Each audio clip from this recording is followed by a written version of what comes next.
Happy Monday morning, EDUT 520. Before we get into anything, I just want to say for those of you that are veterans that served in any one of the five armed forces, thank you so much for your service, not only in the classroom but for our country. And so I don't know if any of you are, if you have those veterans in your families, but thank you so much for all your service. It really truly does matter, and we thank you so much. So jumping into week 5, we're over the halfway mark for the class, and remember at the end of week 6 there's a week break in between week 6 and week 7 for Thanksgiving. So push through these next 2 weeks, and then you'll have a little bit of a respite before we jump into the last 2 weeks of the class. So starting off this week with a quote from one of my favorite movies of all time. I guess that might show my age a little bit because it's a little bit of an older movie, Dead Poets Society. No matter what people tell you, words and ideas can change the world. And that is from John Keating, who is one of the main characters in that movie. And if you've not seen it, it really is an amazing movie that has a lot of ideas and points that really fit well within the educational sphere. And I do believe that without believing that quote, I don't know if you could be an educator, right? It really is the thought that any idea we have, if put into action, could make a change in the world. I did just start going through this morning the essential questions from assignment 4, and not doing any grades yet, but just kind of popping through all of them real fast, and it's really interesting to see your different essential questions. And so it's just great to get the different perspective on those. And the discussion board this past week was really busy. I'll say don't forget to budget your time to get not only your initial but both your responses and have depth there, and really that's a huge part of your learning in an online program. So for week 5, we'll be going through a few overarching concepts of curriculum design and looking at unit plans, formative and summative assessments.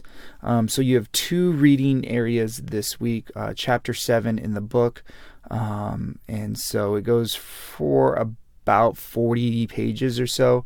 It's a little bit longer, so budget your time well. But you see here is going through chapter 7, we're going through a couple different approaches, and then how to develop curriculum, and then who participates in that. So who are the stakeholders?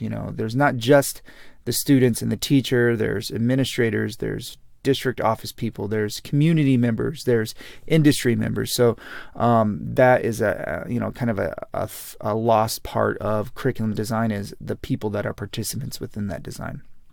And then in addition to those 40 or so pages, there is this article that's about 30 pages, and it's the logic of backward design. And I think being in teaching for any amount of time, backward design is something that you've heard of, but it's one of those things that have we really looked at what does that mean. And so that's about 30 pages. So for this week, there's about 70 or so pages of reading. So definitely plan accordingly for that time. There's only one discussion post this week again, and as always, if you click on the discussion board, it's going to take you right to it. But explain or describe your difference between aims, goals, and objectives, which I think we use those interchangeably. I know at my site we do use goals and objectives. We don't really use the idea of aims, and so I'd like to hear all your thoughts on that. How are they considered during the curriculum planning process in your area, whether it's for you, your department, your school, your district, however you want to frame that. And then any thoughts you have on backward design model supporting the task of reaching those goals, aims, and objectives. And so remember, first response due by Thursday, and your second and third responses due by Sunday. Then we get into, which some of you have already done, the library orientation. This has changed from years past, and I think I had some confusion on posting that, but it's not done synchronously; it's asynchronously, like the rest of the class. And so, really, there's 4 things they're looking for. locate 3 current credible peer review articles, reference the video and strategies used to locate your articles, use the writing template to discuss 3 key points, and then make sure everything using the APA resources are used in APA resources. So here's the video for you guys, and here is the document. You can go through that. It's really, those are the main points right there. And there is the rubric down here. So sources, current, within the past 5 years, credible peer review sources. So if you use 3 sources and are directly related to your topic, it's an exemplary.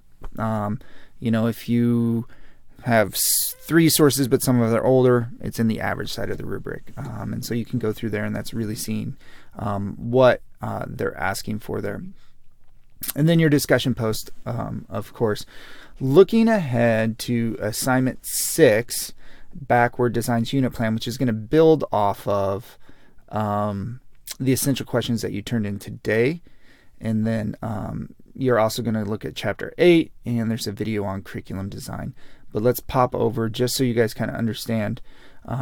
So assignment 4 was your essential questions.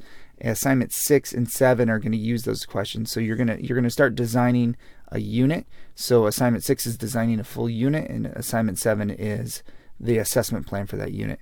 And so if you want to, it would be wise sometime this week, if you have any time, to take just a couple minutes to look through there. If you have questions that pop up even before week 6 start, feel free to shoot them to me. And like always, there's a very robust rubric. This assignment, if you see right here, is worth 60 points. That is a very large assignment for this course. So make sure you understand that. And essentially what you're doing is you're creating a unit plan. I know a lot of you have used essential questions that you're using in your class, which is amazing. That's the whole point of this. And so hopefully designing this unit plan shouldn't be just making something up. It should be something you're doing or something you will use in the future. And so you're going to have 5 lessons. There's a template below that you can use. And then there's a 1-page plan to evaluate the effectiveness. And then assignment 7 is going to actually be taking that plan and building it out. And so they're very, very detailed. I'm just going to pull up this template real quick here. I will tell you that there's about as many templates of unit design templates as there are teachers in the world, it seems. And so, not saying that this is the best one, but this is the one that we're going to use for this process. So your content standards, your goals, your essential questions, which you've already created. Now you can modify those, what your student objectives are, tasks, the plan, and any resources needed. So that's basic. And I know I'm spending a little bit of time on this one, but I will say that the library assignment, it shouldn't be too bad. And so I know some of you like to work ahead a little bit and are probably thinking of that. So that is week 5, and looking forward a little bit to week 6. Remember, once again, after week 6, there's going to be a week break for Thanksgiving. If you have any questions or concerns moving forward, please reach out. You can call, you can text, email, whatever is the easiest way for you to get a hold of me. I hope you have a great week 5, and once again, thank you to all of those who have served or have family members that have served. Have a great day.